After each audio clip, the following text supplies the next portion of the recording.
الحمد لله وكفى وسلام على عباده الذين اصطفى أما بعد أعوذ بالله من الشيطان الرجيم بسم الله الرحمن الرحيم ورضوان من الله أكبر سبحان ربك رب العزة عما يصفون وسلام على المرسلين والحمد لله رب العالمين اللهم صل على سيدنا محمد وعلى آل سيدنا محمد وبارك وسلم۔ سلوک کی جتنی منزلیں ہیں وہ توبہ سے شروع ہوتی ہیں اور اللہ تعالیٰ کی رضا پہ آ کر مکمل ہوتی ہیں۔ لہذا جس راستے پہ ہم اپنی زندگی گزار رہے ہیں اس کی پہلی منزل توبہ ہے، سچی توبہ۔ پھر یہ منزلیں بڑھتے بڑھتے آخری منزل اللہ کی رضا۔ ہمارا مقصود یہ ہے کہ اللہ تعالی ہم سے راضی ہو جائے۔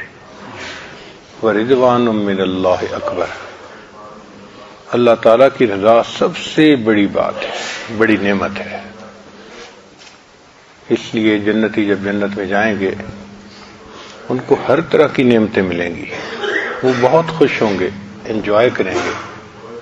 پھر اللہ تعالیٰ ہم سے پوچھیں گے اے میرے بندو تمہیں کسی اور چیز کی ضرورت ہے؟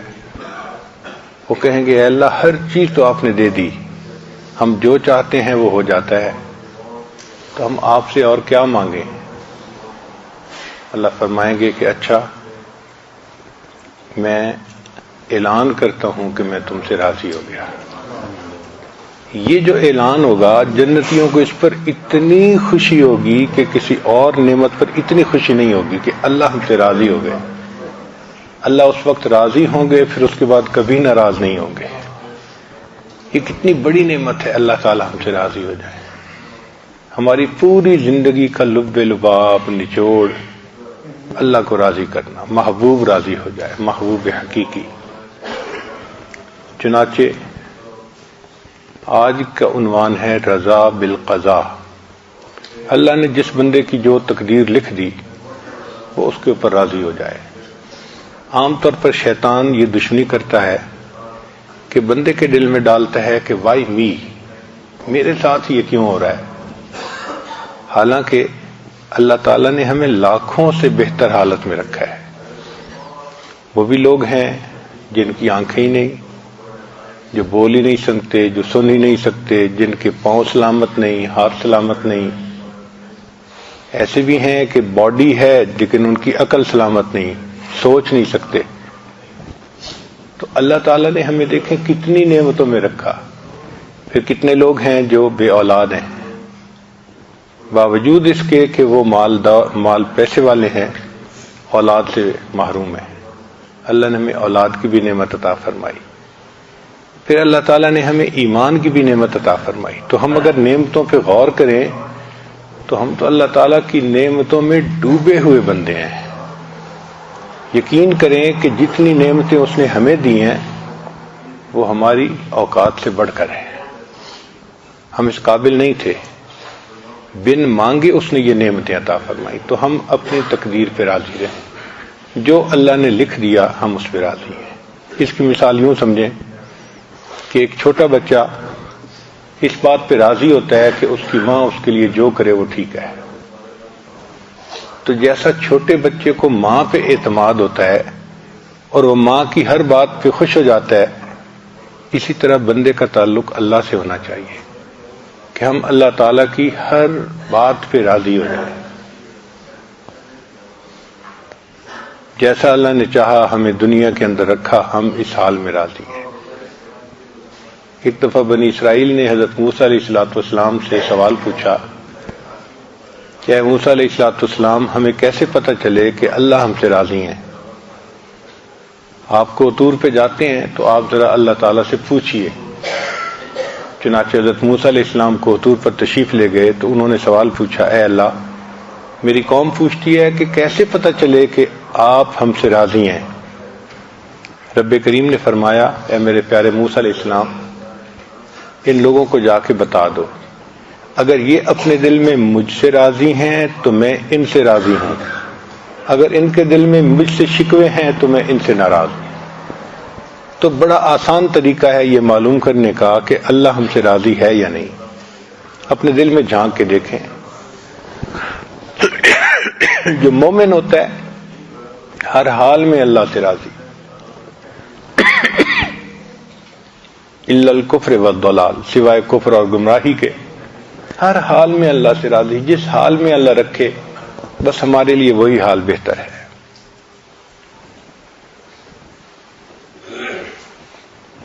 اللہ رب العزت نے ہمیں دنیا میں بھیجا تاکہ ہم اللہ رب العزت کو اپنا رب سمجھیں۔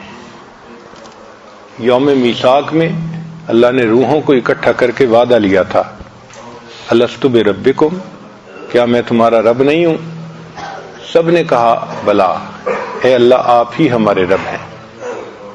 تو جب سب نے عہد کر لیا تو اللہ تعالیٰ نے اس عہد کو آزمانے کے لیے بندوں کو دنیا میں بھیج دیا کہ جاؤ اور میں دیکھتا ہوں کہ دنیا میں تم رب کس کو سمجھتے ہو۔ رب کہتے ہیں پالنے والا۔ ہم دنیا میں آتے ہیں تو ہمارا رب تو اللہ ہے، لیکن اسباب کے اندر ایسا الجھ جاتے ہیں کہ ہم سمجھتے ہیں ہم زراعت سے پل رہے ہیں، ہم دکان سے پل رہے ہیں، ہم تو فیکٹری سے پل رہے ہیں۔ تو ہماری نظر اللہ تعالیٰ سے ہٹ جاتی ہے اور اسباب پہ آ جاتی ہے۔ یہ بہت بڑا دھوکہ ہے۔ ہم فیکٹری سے نہیں پل رہے، اللہ پال رہا ہے۔ ہم نوکری سے نہیں پل رہے، اللہ پال رہا ہے۔ ہم کھیتی سے نہیں پل رہے، اللہ ہمیں پال رہا ہے۔ اللہ تعالیٰ نے ہمارا رزق ان جگہوں میں رکھ دیا ہے، رکھنے والا اللہ ہے۔ اس کی مثال یوں سمجھیں کہ اگر ایک دیہاتی آدمی شہر آئے اور دیکھے کہ ٹوٹی میں سے پانی آ رہا ہے تو وہ تو جاہل ہے، وہ تو یہی سمجھے گا کہ ٹوٹی پانی دے رہی ہے۔ حالانکہ جو سمجھتا ہے وہ جانتا ہے کہ ٹوٹی سے تو پانی کا اظہار ہو رہا ہے، نکل رہا ہے، اصل میں تو پیچھے ایک پمپ ہے جو یہاں پانی بھیج رہا ہے۔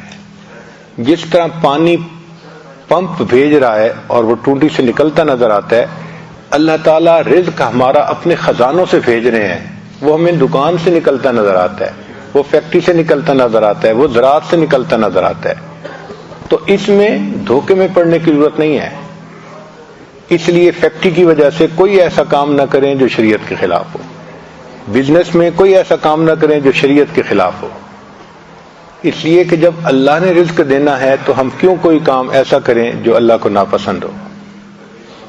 اور اللہ تعالیٰ نے ہمیں جس حال میں رکھا وہ سب سے بہتر حال۔ یہ بہت بڑا سبق ہے جو ہم نے یاد کرنا ہے کہ ہمارا رب کون ہے؟ اللہ ہے۔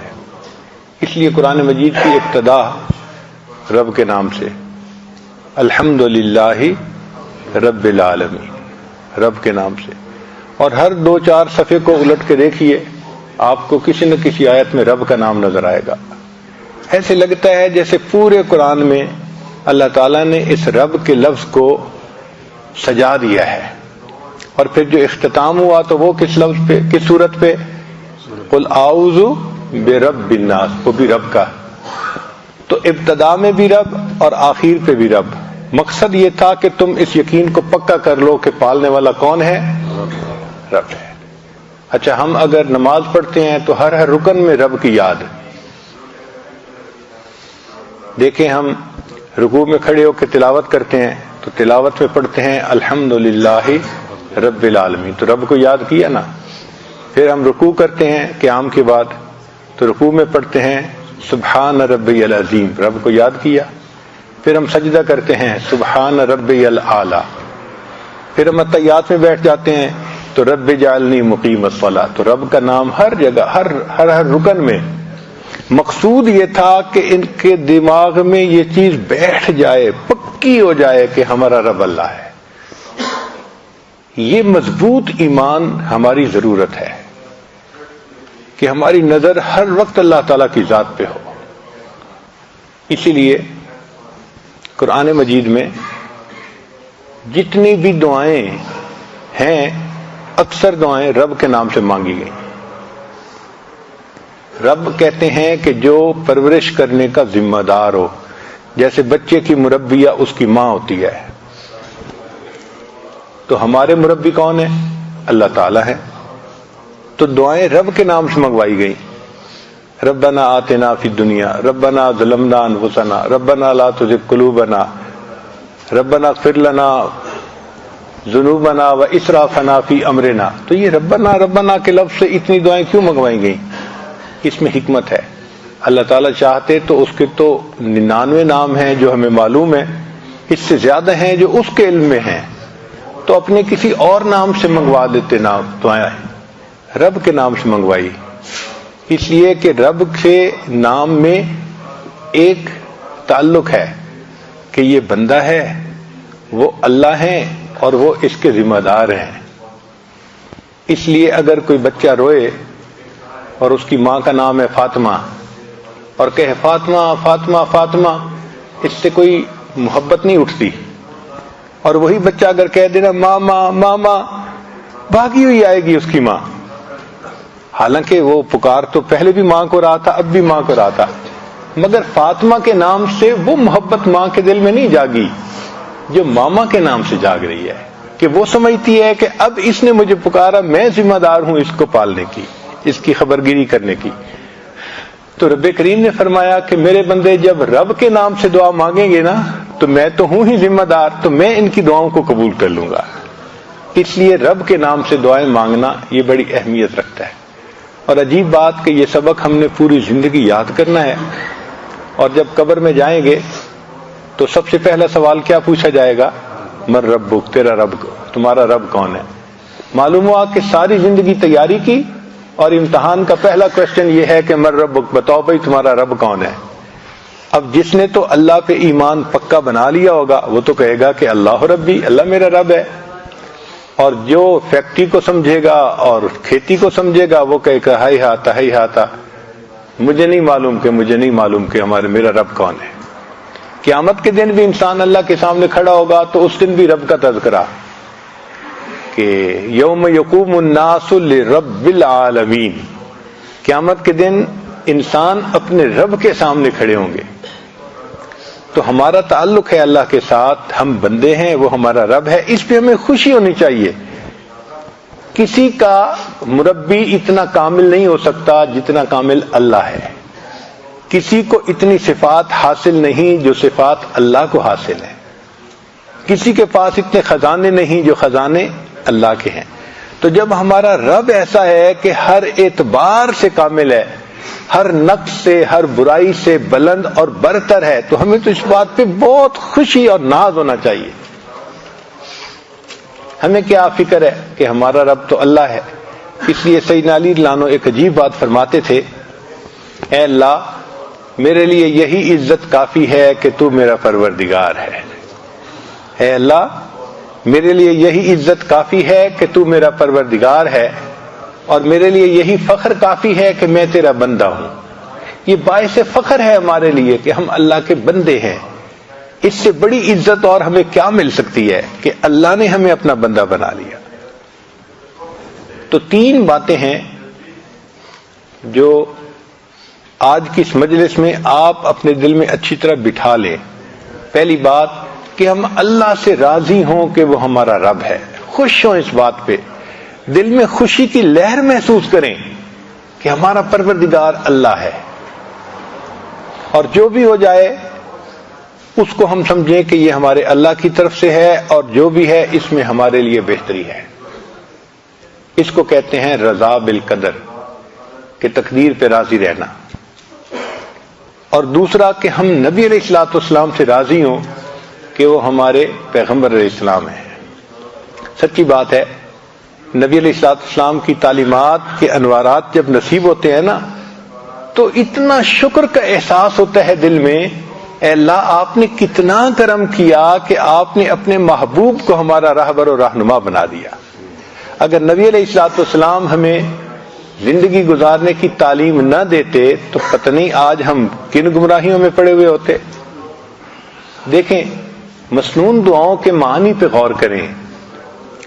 اگر نبی علیہ الصلوۃ والسلام نے یہ دعائیں مانگنی نہ سکھائی ہوتی انسانوں کے دماغ کی پرواز اتنی نہیں تھی کہ وہ اپنے دماغ سے ایسی دعائیں مانگ سکتے. اب یہ جو ہے رب اللہم مہدنا فی من ہدیت وعافنا فی من عافیت، ان کے معنی پہ غور کریں. معانی بتاتے ہیں کہ اگر یہ دعا نبی علیہ الصلوۃ والسلام نہ سکھاتے تو کسی ولی کی اتنی پرواز نہیں تھی کہ وہ اپنی فہم سے ایسی دعا مانگ سکتا. یہ نبوت کی شان ہے. جو اللہ کو کامل جانتے تھے انہوں نے مانگنا سکھا دیا. اور جو طائف کی دعا ہے وہ تو پڑھ کے حیران ہی ہوتے ہیں، حیرت ہی ختم نہیں ہوتی کہ اللہ کے محبوب صلی اللہ علیہ وسلم نے کتنی خوبصورت دعا مانگی. اور یہ دعا اللہم انی عبدک وابن عبدک وابن امتک، حیران ہوتے ہیں یا اللہ کیا سونے کی سیاہی سے لکھنے کے قابل الفاظ ہیں جو محبوب صلی اللہ علیہ وسلم کی مبارک زبان سے نکلے ہیں. تو نبی علیہ الصلوۃ والسلام کی تعلیمات کا جب نور نصیب ہوتا ہے نا تو ایک احسان کی کیفیت دل میں آتی ہے کہ شکر ہے کہ اللہ کے حبیب صلی اللہ علیہ وسلم ہمارے معلم اور ہمارے مرشد ہمارے نبی علیہ الصلوۃ والسلام، اور ان کی محبت دل میں آتی ہے. تو ہم نبی علیہ السلام سے راضی ہیں کہ وہ ہمارے نبی ہیں، اور دین اسلام سے ہم راضی ہو جائیں کہ وہ ہمارا دین ہے. سچی بات تو یہ ہے کہ اگر ہمیں دین نہ ملتا ہم جانوروں جیسی زندگی گزارتے ہیں. کتنے لوگ دنیا میں ہیں جو عقل میں ہم سے اچھے ہیں لیکن بیچارے ایسی بری زندگی گزار رہے ہیں کہ جانوروں جیسی. ہمیں شریعت نے بتایا کہ دیکھو یہ حلال ہے کھاؤ اور یہ حرام ہے مت کھاؤ. ان بیچاروں کو پتہ ہی نہیں، حرام حلال کی تمیز ہی نہیں، چنانچہ پتہ نہیں کیا کیا چیزیں کھاتے ہیں. ہمارے ایک قریبی ساتھی تھے، وہ ایک مرتبہ چائنا چلے گئے. اب وہاں لوگ انگلش کم جانتے ہیں اور یہ انگلش ہی بول سکتے تھے، تو ان کو خوب بھوک لگی. یہ چاہتے تھے کہ میں کہیں سے کچھ کھانا کھاؤں، تو انہوں نے سوچا کہ چلو میں اشاروں کی زبان سے اپنا کام نکالتا ہوں. ایک چائنیز کو انہوں نے کھڑا کیا اور اس کو انہوں نے کہنا چاہا کہ بھئی مجھے بھوک لگی ہے، تو انہوں نے پیٹ کی طرف اشارہ کیا کہ پیٹ خالی ہے میرا. وہ ان کو لے کے گیا ایک جگہ، جا کے دیکھا تو وہ ٹوائلٹ تھا. وہ سمجھا ان کے پیٹ میں خرابی ہے اور یہ بیچارہ ٹوائلٹ جانا چاہتا ہے. کہتے ہیں کہ میں ٹوائلٹ میں آ کے حیران، یہ مجھے کہاں لے کے آیا. پھر میں نے سوچا کہ میں کچھ اور طریقہ اختیار کروں. ایک دوسرے بندے کو روکا اور اس بندے کو پھر میں نے منہ کی طرف اشارہ کیا کہ میں کچھ کھانا چاہتا ہوں. وہ مجھے کہنے لگا کہ آؤ میرے ساتھ. وہ مجھے لے کے گیا ایک ریسٹورانٹ کے اوپر، اور میں نے دیکھا تو وہاں مچھلیاں اور اس قسم کی چیزیں بہت تلی ہوئی پڑی تھیں، کباب بنے ہوئے پڑے تھے. اور میں ان کو دیکھ رہا تھا تو کہنے لگا کہ جہاں مچھلی پڑی تھی وہاں ایک چوہا بھی پڑا تھا، پورا کا پورا تلا ہوا. اس کی دم بھی نظر آ رہی ہے، مونچھیں بھی نظر آ رہی ہیں. کہتے اس کو دیکھ کے مجھے تو طبیعت میں بڑی کراہت ہوئی کہ ہیں یہ چوہے بھی کھاتے ہیں. خیر میں نے ایک جگہ دیکھا کہ بھئی کچھ گول گول بوٹیاں ہیں، تو میں نے پھر اسے کہا کہ بھئی مجھے یہ سالن چاہیے. اس نے کہا ٹھیک ہے. جب وہ سالن ڈال رہا تھا تو میرے دل میں اچانک خیال آیا میں اس سے پوچھ تو لوں کہ یہ گوشت ہے کس کا. تو میں نے اس سے پوچھا کہ بھئی یہ گوشت ہے کس کا. وہ آگے سے کہنے لگا وہ پتہ چلا کتے کا گوشت تھا. تو اب بتائیں کہ ایسے بھی لوگ ہیں بیچارے چوہے کھاتے ہیں، کتے کھاتے ہیں، بندر کھاتے ہیں، سور کھاتے ہیں. یا اللہ تیرا کتنا ہم پر کرم، ہم تو ساری زندگی سجدے میں پڑے رہے. اللہ ہم آپ کا شکر ادا نہیں کر سکتے کہ آپ نے ہمیں ایسا دین عطا کیا، ایسی نعمت عطا فرمائی کہ بس معلوم کرو اور عمل کرتے چلے جاؤ.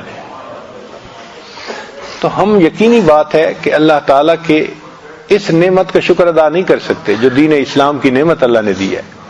یہ جو ہمارے گھروں میں اولاد ماں باپ کی محبتیں ہیں، یہ محبتیں آپ کو کفر کی زندگی میں نظر نہیں آ سکتی، نہیں ہے. چنانچہ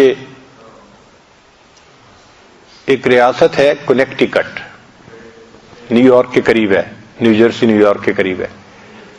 وہاں پر ایک مقدمہ چلا جو ٹی وی کی زینت بنا، یعنی اس کو ٹی وی پہ دکھایا گیا پوری پروسیڈنگز کو، چونکہ سب نے دیکھا اس لیے میں بھی نقل کر رہا ہوں۔ مقدمہ کیا تھا؟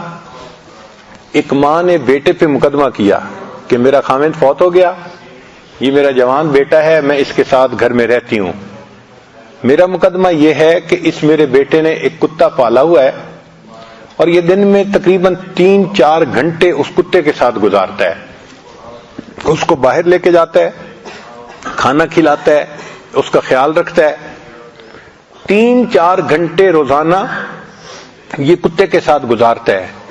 میں اس کی ماں ہوں، میں اکیلی اداس ہوتی ہوں، میرا دل چاہتا ہے کہ یہ بچہ میرے کمرے میں 5 منٹ کے لیے آئے، یہ نہیں آتا، تو میں عدالت سے استدعا کرتی ہوں کہ اس کو حکم دیں کہ یہ روزانہ 5 منٹ کے لیے آ کے مجھے اپنا چہرہ ہی دکھا دیا کرے۔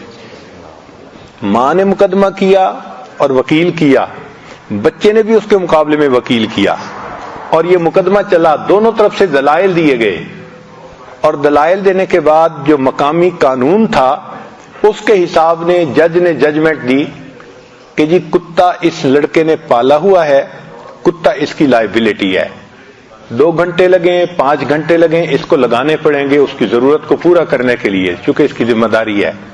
رہ گئی ماں، تو چونکہ بچے کی عمر 18 سال سے اوپر ہو چکی، اس کی ماں اس کی جو ہے لائبلٹی نہیں ہے، ہم قانون کے مطابق بچے کو مجبور نہیں کر سکتے کہ اپنی ماں کو روزانہ چہرہ دکھا دیا کرے۔ اب بتائیں جہاں ماں باپ اور اولاد کا یہ تعلق ہو وہاں کیا زندگی ہوگی؟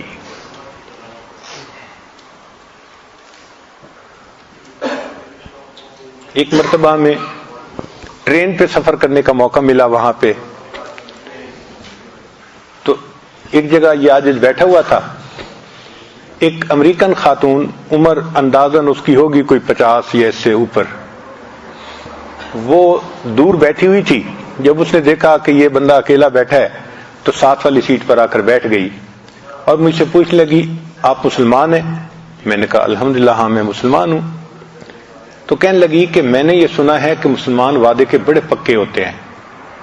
میں نے کہا آپ نے ٹھیک سنا ہے، اگر کوئی بھی سچا مسلمان ہوگا تو وہ وعدے کا بڑا پکا ہوگا۔ کہنے لگی اچھا آپ میرے ساتھ ایک وعدہ کر سکتے ہیں؟ مجھے حیرت ہوئی، میں جانتا نہیں یہ کون عورت ہے اور مجھ سے کیوں کہہ رہی ہے کہ میرے ساتھ ایک وعدہ کریں۔ تو میں نے اس سے پوچھا کہ بھئی میں تو نہیں آپ کو جانتا، آپ کیوں کوئی ایسی بات کر رہی ہیں؟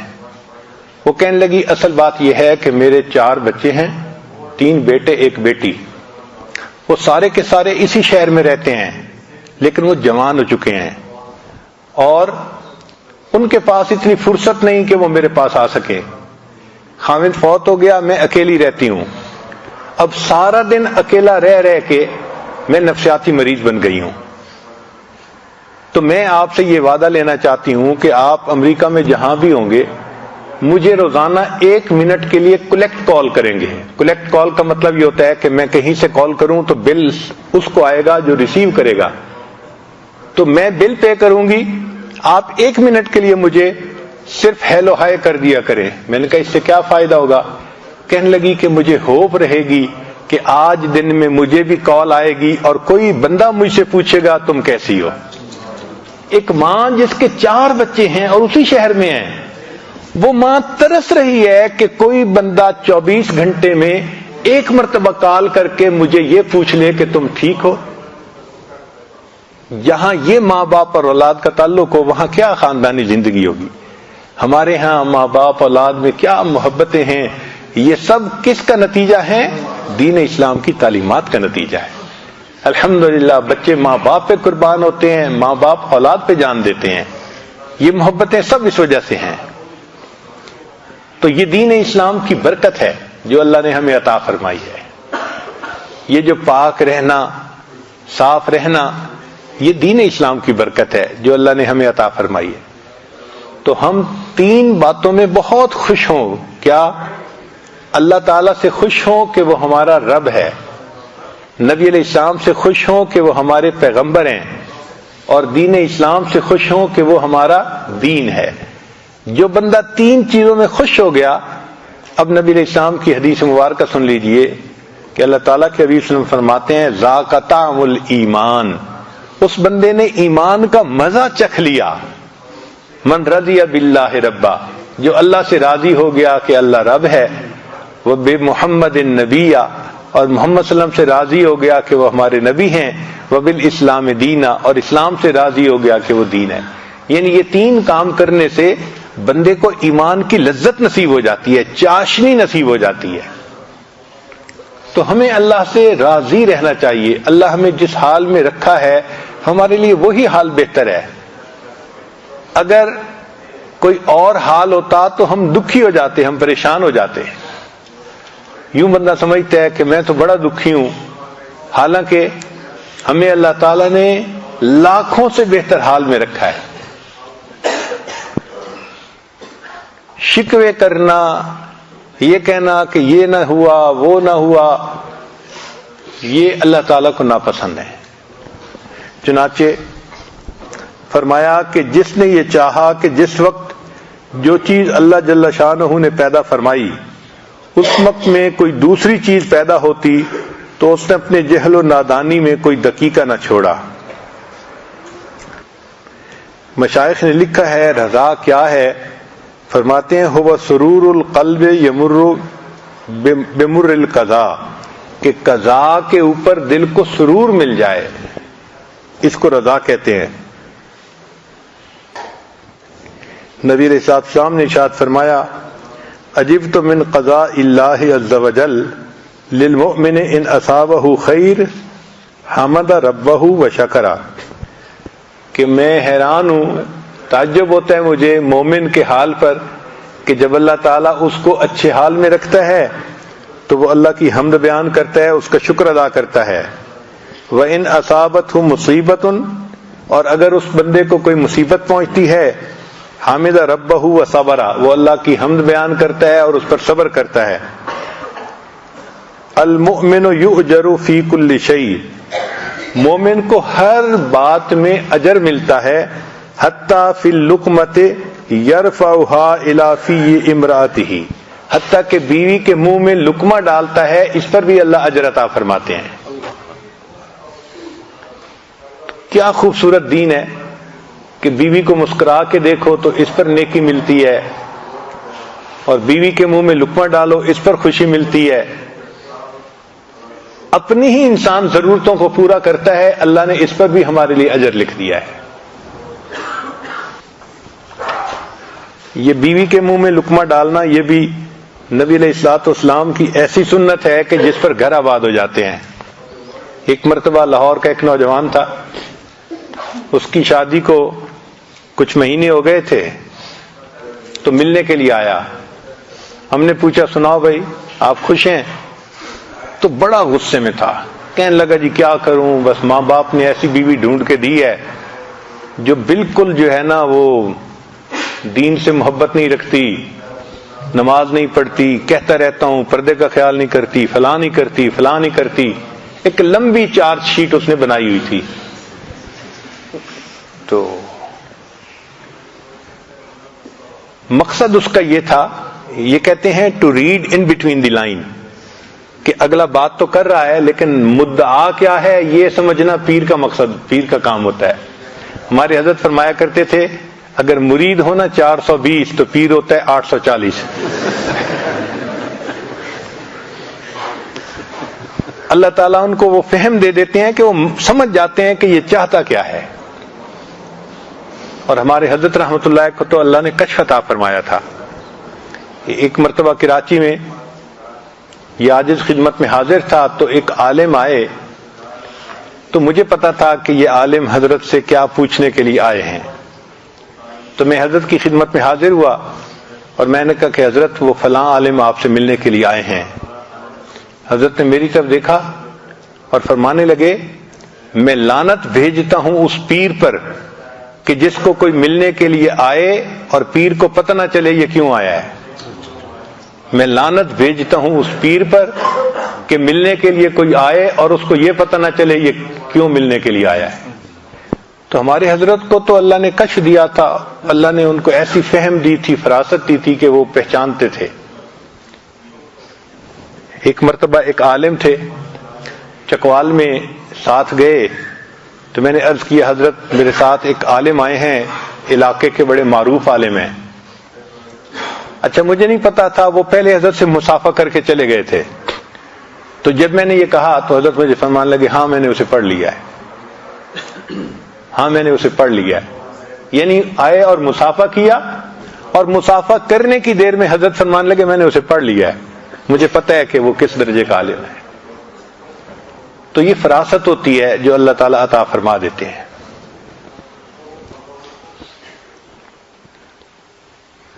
اب اس نوجوان نے آ کے نا جب لمبی چارج شیٹ بیان کی تو مجھے سمجھ لگ گئی کہ یہ کہنا کیا چاہتا ہے۔ وہ اصل میں مجھ سے NOC مانگ رہا تھا کہ حضرت جی کہہ دیں کہ تم اس کی طبیعت ذرا ٹھیک کرو تو میں بیوی کو جو ہے ذرا ٹھیک کر دوں گا۔ خیر جب اس نے اپنی ساری بات کر لی تو میں نے اس سے کہا کہ اچھا مجھے یہ بتاؤ کہ جس وقت شادی ہوئی تھی اس وقت تو آپ بھی اسی حال میں تھے، چونکہ اس کو بیعت ہوئے بھی تھوڑا وقت ہوا تھا۔ شادی کے وقت جیسا لڑکا تھا ویسی لڑکی ماں باپ نے ڈھونڈی تھی۔ کہنے لگے جی ہاں اس وقت تو میری بھی حالت وہی تھی۔ میں نے کہا پھر آپ کیسے بدلے؟ کہ جی میں نے آپ کے بیانات سنے، پھر میں نے بیعت کر لی اور میری زندگی بالکل بدل گئی۔ میں نے کہا کیا یہ موقع آپ کی بیوی کو بھی ملا؟ کہنے لگا نہیں۔ میں نے کہا کسی مجلس میں اس کو بیان سنوایا؟ کہنے لگے نہیں۔ میں نے کہا جب تک وہ یہ بیان نہیں سنے گی تو زندگی کیسے بدلے گی؟ یہ تو قصور اس کا نہیں ہے، یہ تو قصور آپ کا ہے جس نے موقع ہی نہیں دیا۔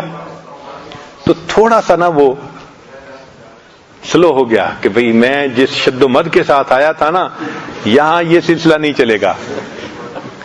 اچھا خیر میں نے پھر اس کے بعد اس سے ویسے باتیں کی، جنرل باتیں جو ہوتی ہیں نوکری کے بارے میں ادھر ادھر کی، اور پھر اس کے بعد اس کو رخصت کرتے ہوئے میں نے کہا کہ آپ ایسا کریں کہ جب جائیں نا تو جاتے ہوئے راستے سے مٹھائی کا ایک ڈبہ لے لیں۔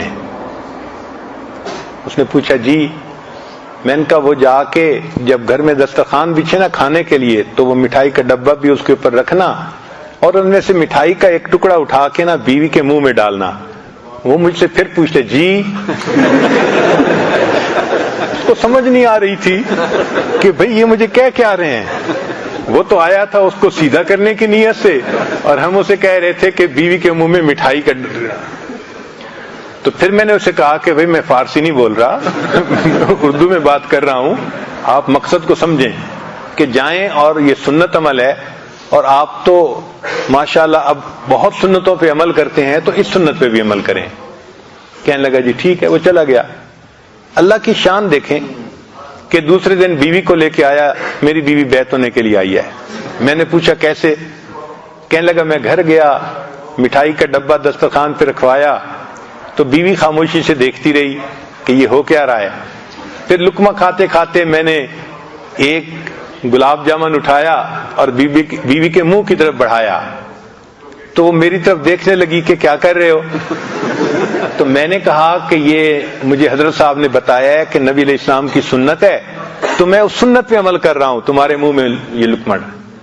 کہنے لگے بیوی نے وہ مٹھائی کا ٹکڑا کھا تو لیا، لیکن اس کے بعد وہ سر جھکا کر بیٹھ گئی اور مجھے کہنے لگی کہ اچھا مجھے نبی علیہ السلام کی اور سنتیں بھی سکھاؤ، مجھے نبی علیہ السلام کی اور سنتیں بھی سکھاؤ۔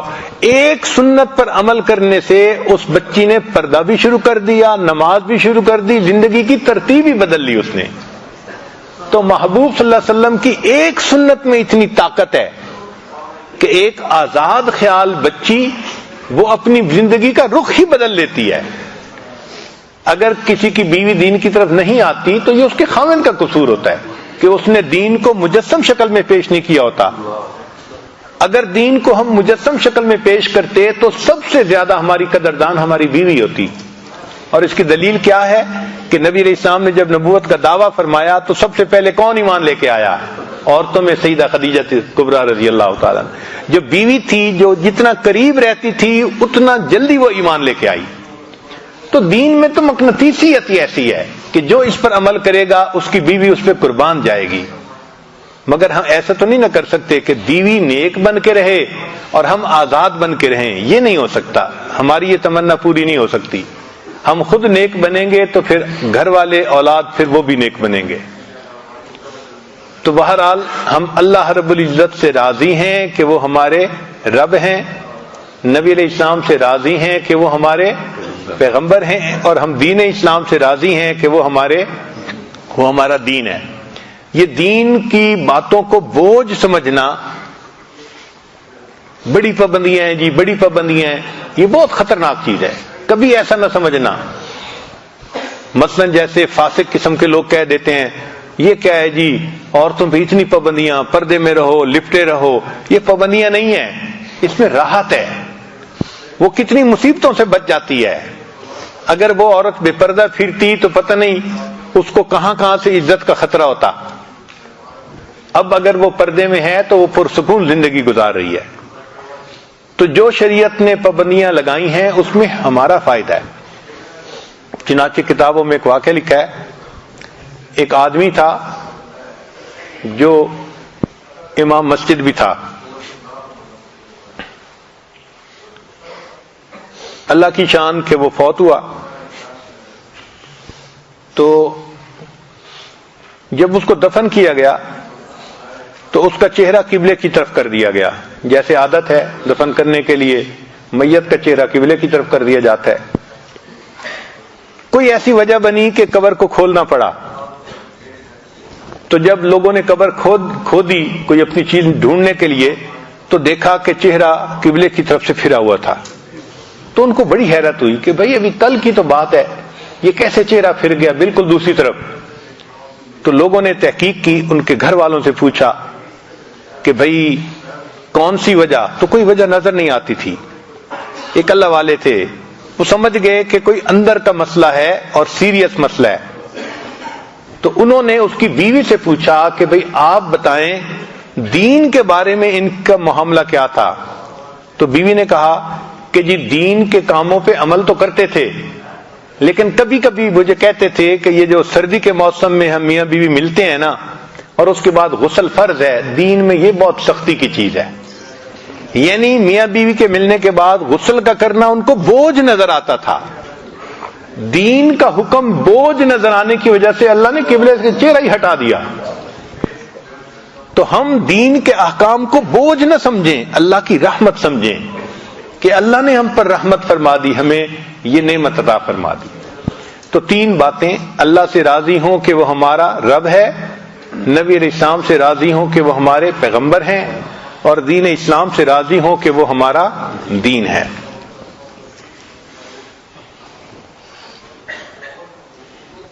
قال رسول اللہ صلی اللہ علیہ وسلم الصبر رضا، کہ تقدیر کے اوپر صبر کرنا اس کا نام رضا ہے۔ نبی علیہ السلام نے ارشاد فرمایا الرضا غنیمتی، کہ رضا میری غنیمت ہے۔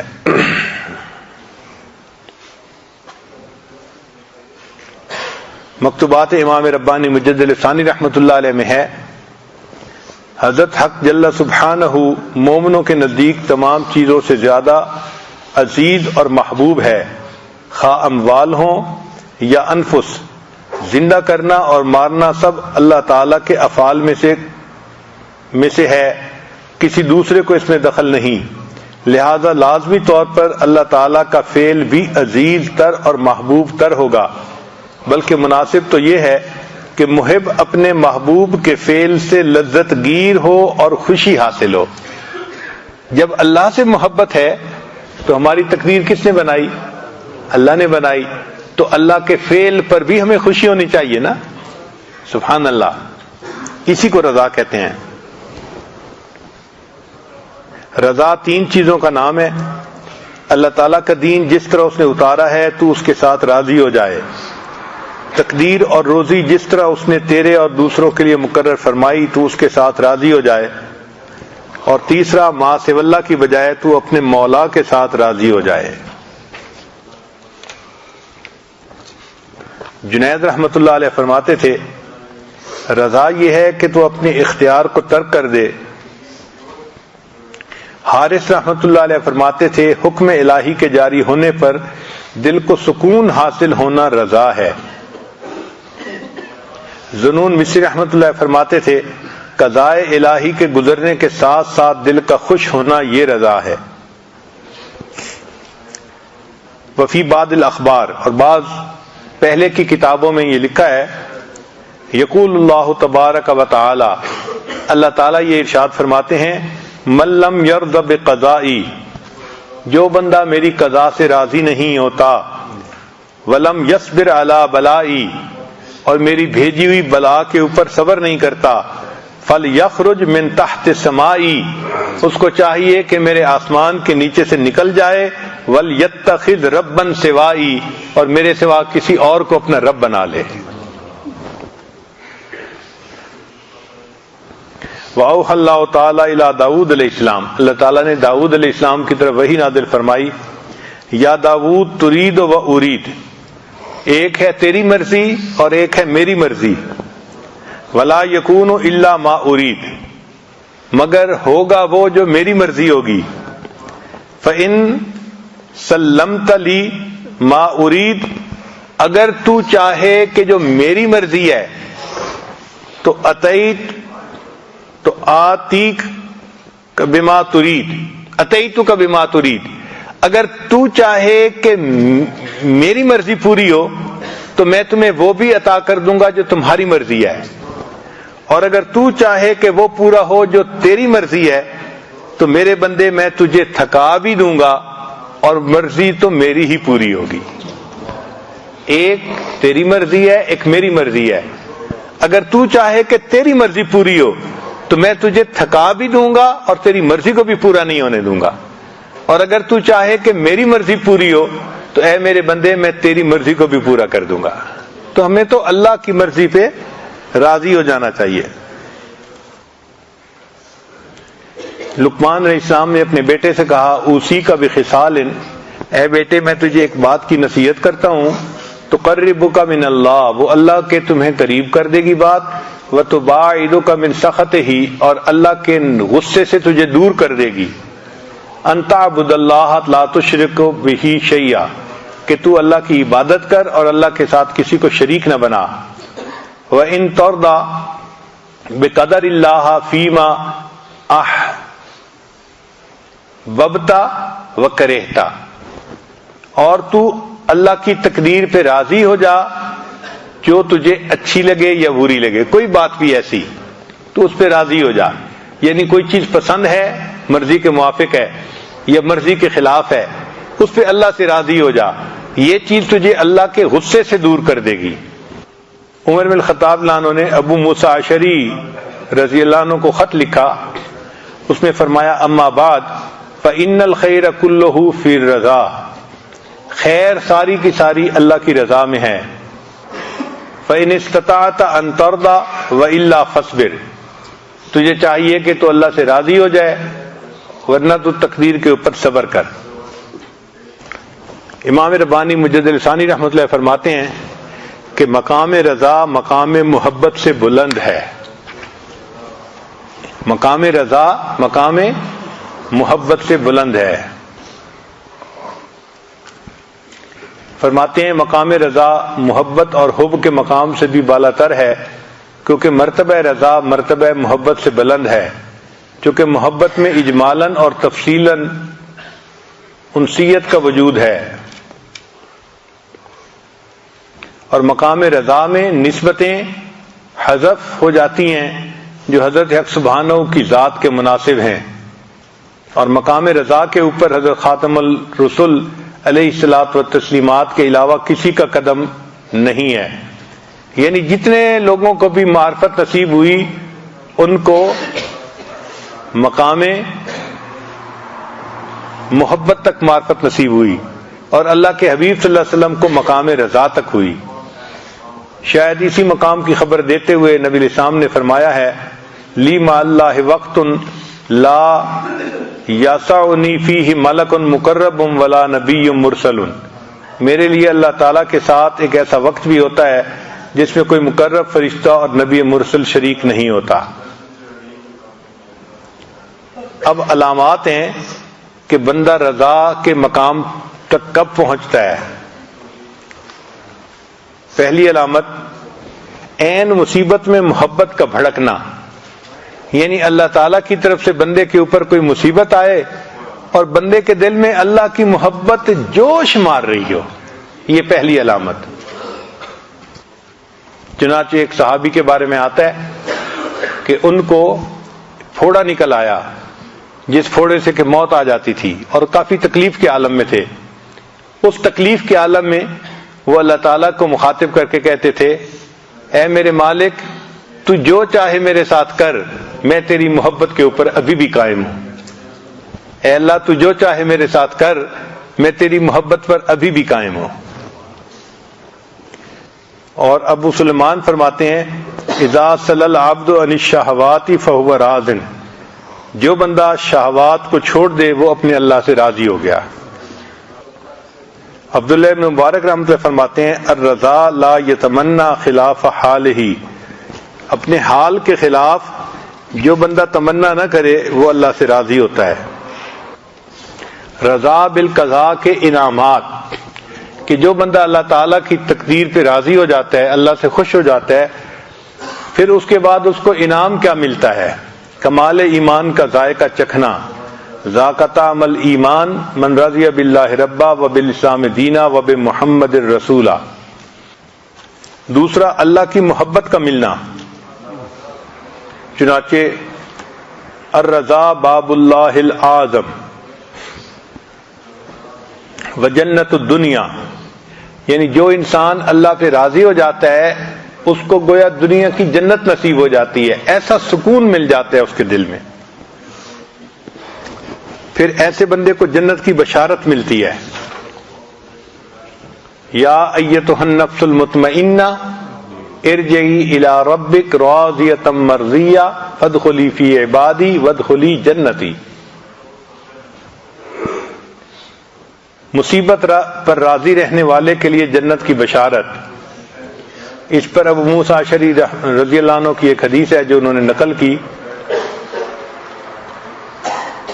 کہ اذا مات ولد العبد قال اللہ للملائکۃ، جب کسی بندے کا بیٹا فوت ہو جائے تو اللہ تعالیٰ ملائکہ کو فرماتے ہیں، قبضتم ولد عبدی، تم نے بندے کے بچے کی روح قبض کر لی؟ فیقولون نعم، ملائکہ کہتے ہیں جی ہاں۔ فیقول، اللہ فرماتے ہیں، قبضتم ثمرۃ فؤادہ، تم نے اس کے دل کے پھل کو توڑ لیا؟ فیقولون نعم، وہ کہتے ہیں ہاں۔ فیقول، اللہ فرماتے ہیں، ماذا قال عبدی، بندے نے کیا کہا؟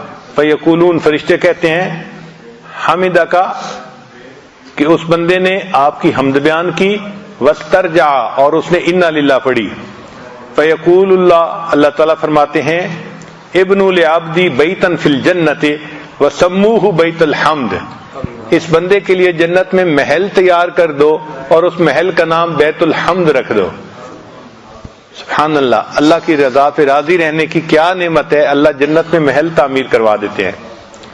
پھر ایسے بندے کو اللہ تعالیٰ برکتیں عطا فرماتے ہیں اور غنی کر دیتے ہیں۔ فمن رضی بما قسم اللہ لہ، جو راضی ہو گیا جو اللہ نے اس کے لیے رزق کو تقسیم کیا، یعنی تقدیر میں لکھا، بارک اللہ لہ فیہ ووسعہ، اللہ تعالیٰ اس کے لیے برکت ڈال دیتے ہیں اور اس کو فراخی عطا فرما دیتے ہیں۔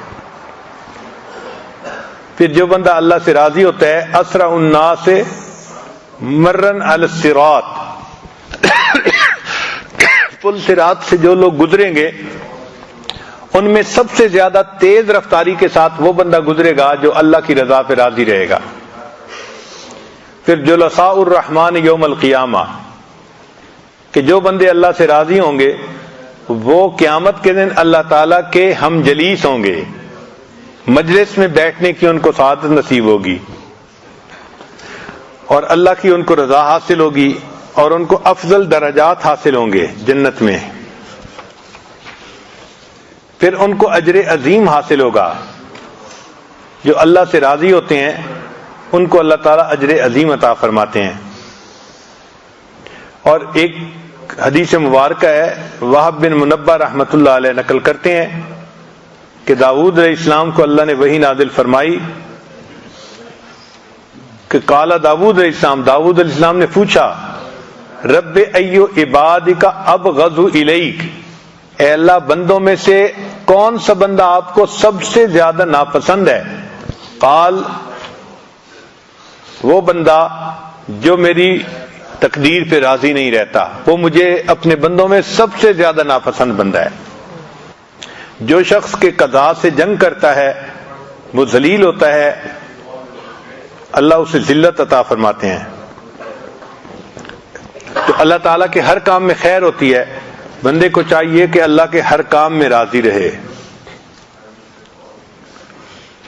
یہ اسرائیلیات میں ایک واقعہ ہے کہ ایک عابد تھا بنی اسرائیل کا، اس نے دعا مانگی کہ یا اللہ میں نے اتنے سال آپ کی عبادت کی، اب آپ مجھے یہ بتا دیجئے کہ جنت میں مجھے کون سی بیوی ملے گی۔ تو اسے خواب میں بتا دیا گیا کہ فلاں جگہ جاؤ تو بکریوں کو چرانے والی ایک عورت ہے، وہ تمہاری جنت میں بیوی ہوگی۔ چنانچہ وہ بندہ گیا تو اس کو اس جگہ پر ایک عورت مل گئی۔ اس نے اس کو کہا کہ میں چاہتا ہوں کہ میں 2-3 دن تمہارے قریب رہوں تاکہ مجھے تمہاری عبادت کا پتہ چلے کہ تم کیسی کرتی ہو۔ اس نے کہا ٹھیک ہے۔ چنانچہ یہ وہاں رہا۔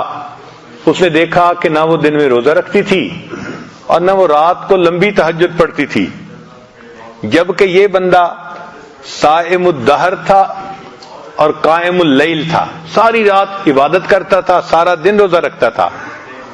تو جب 2-3 دن اس نے دیکھا کہ بھئی اس کی تو عبادت کچھ بھی نہیں ہے میرے مقابلے میں، اس کو بڑی حیرت ہوئی کہ بھئی اتنی میں عبادت کرتا ہوں اور سالوں سے کر رہا ہوں، اور میرے درجے میں یہ عورت پہنچے گی اور میری بیوی بنے گی کہ جو ساری رات آرام سے سوتی ہے اور سارا دن جو ہے اپنا کام میں لگی رہتی ہے اور روزہ بھی نہیں رکھتی سوائے فرض روزوں کے۔ تو اس نے پھر اس سے تیسرے دن پوچھ لیا کہ تیرا کون سا عمل ہے جو اللہ کو پسند آیا جس کی وجہ سے اللہ نے تیرے رتبے جنت میں بلند فرما دیے؟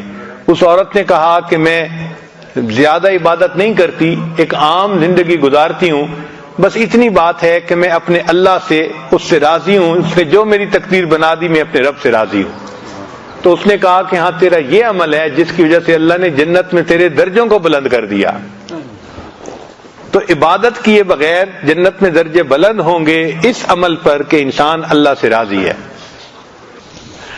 تو آج کی مجلس میں ہم نے یہ سبق سیکھا کہ ہم اپنی تقدیر پہ راضی ہوں، اور یہ صرف زبان کے الفاظ نہ ہوں، یہ دل کی کیفیت ہو، دل میں خوشی ہو کہ اللہ ہمارے رب ہیں، نبی علیہ السلام ہمارے پیغمبر اسلام ہے، اور دین اسلام ہمارا دین ہے، اور اللہ نے ہمیں جس حال میں رکھا ہوا ہے یہ بہترین حال ہے۔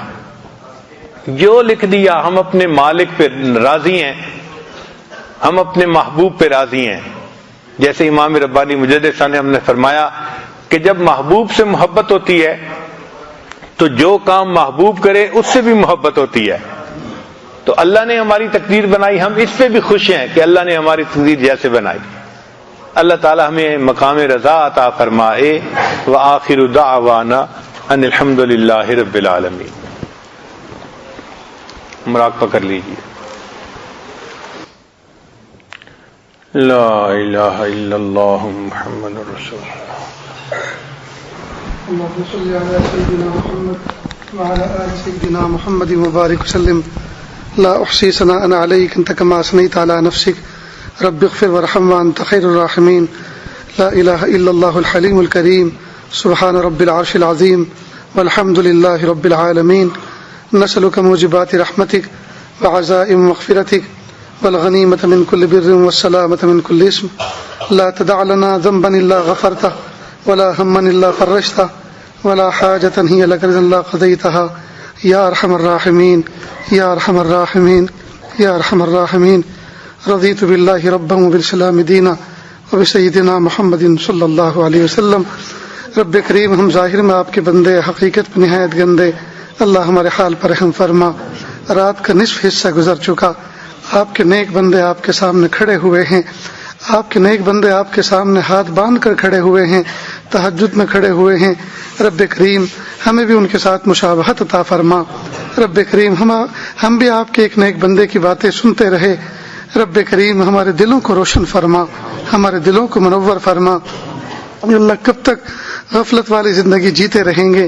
رب کریم حضوری والی زندگی عطا فرما، حاضری والی زندگی عطا فرما۔